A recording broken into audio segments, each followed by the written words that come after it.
Okay, back here at Championship and Volleyball Central, as we call it, the arena in San Juan, as we give you the second game of our Sunday doubleheader to cap off the weekend games of the UAP volleyball season, the women's competition, season 74.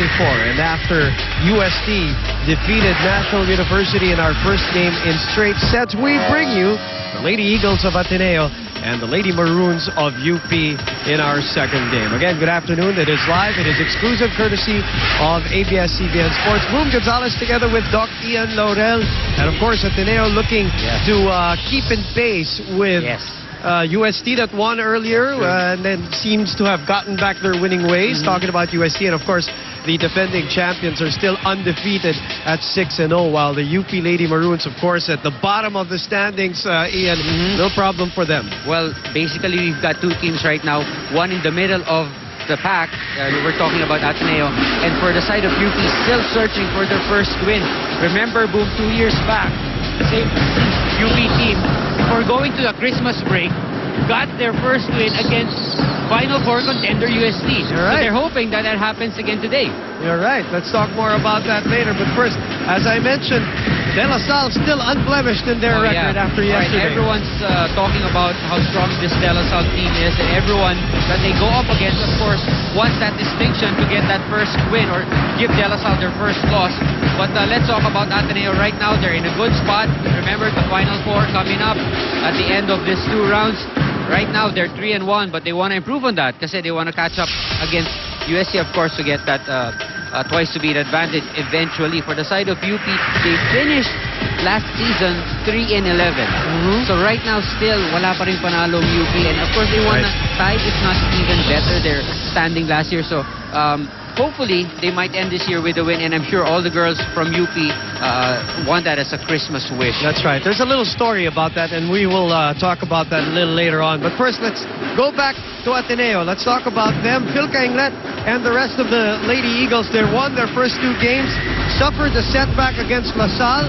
They lost in 4 sets, and then bounced right back against the National University in straight sets. And Ateneo doing well in that game, but National University, and of course, this has been mentioned, also experiencing some sort of a slump. But our focus is on the Lady Eagles. That's right.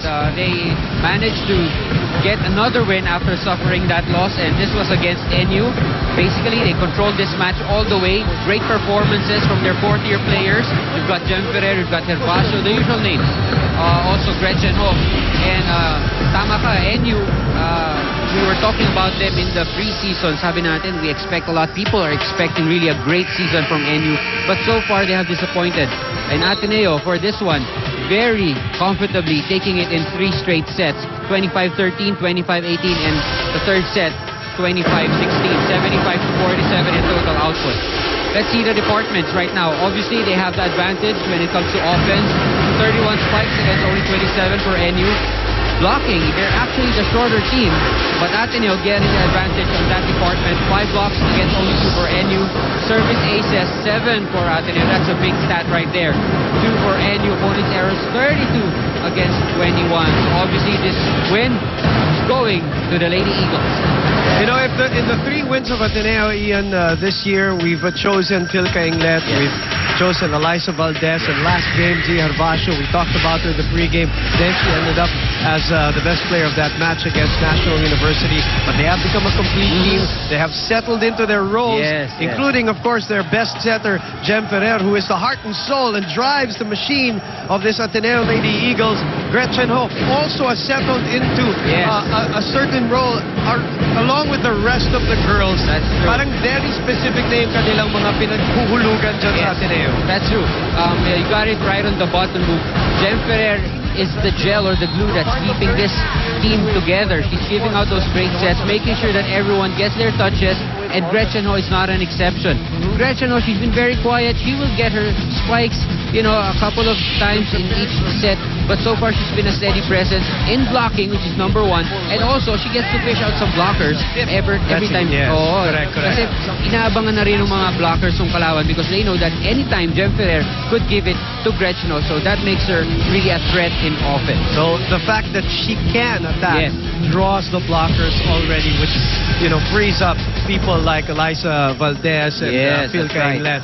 And of course, the best player of their last game, Ziher Vasho. And you really don't look at numbers when you talk about Jem Ferrer. That's true. But really the control that he has on this team. And Remember, yes, go ahead. Remember, she's the setter, so her main job is really to feed the other players. If she gets 1 point in a game, the coach will be happy. But Jem Ferrer gets 3.5 points per game. So that's really big numbers for Jem Ferrer. Gretchen, on the other hand, again, her strength is in blocking, but she also gets some offense going for her team.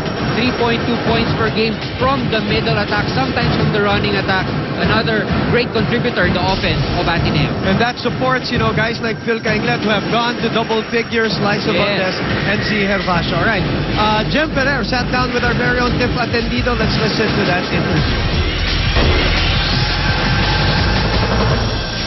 I'm here with Ateneo's Jem Ferrer. Hi, Jem. So you've been one of the more consistent players of Ateneo and even the league's best setter for 2 seasons now. Is there any pressure?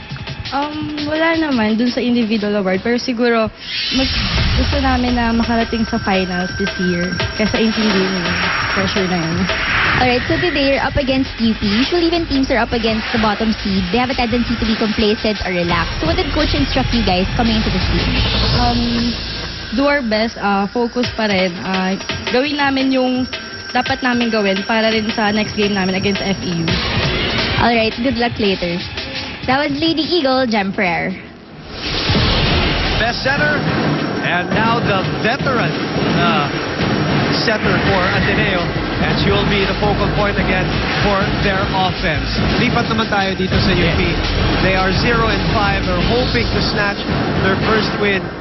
Coach Gerald was talking to me earlier saying, may mga pinanalo sila in the off-season. They're just hoping that it comes into the UAP where it's, obviously the attention is on them. They were even telling me they had wins against FEU in the off-season. The culture of winning is such a tough culture to establish, but that's what they're trying to do.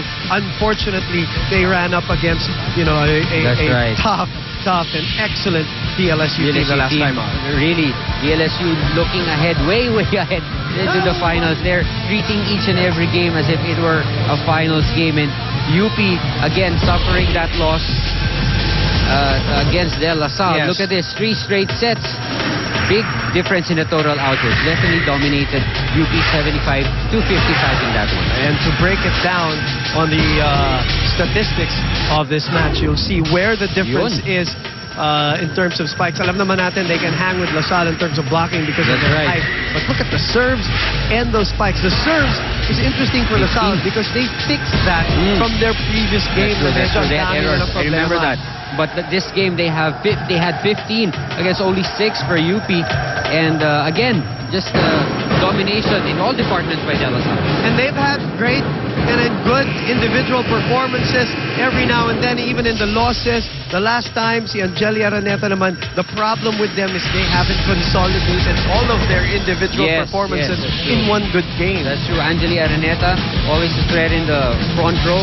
But like what you said, the supporting cast should support Angeli. You've got Henido, you've got the likes of Southland. It can't be done by just one of these names. They have to work all together, especially when they're up against the big teams such as De La Salle.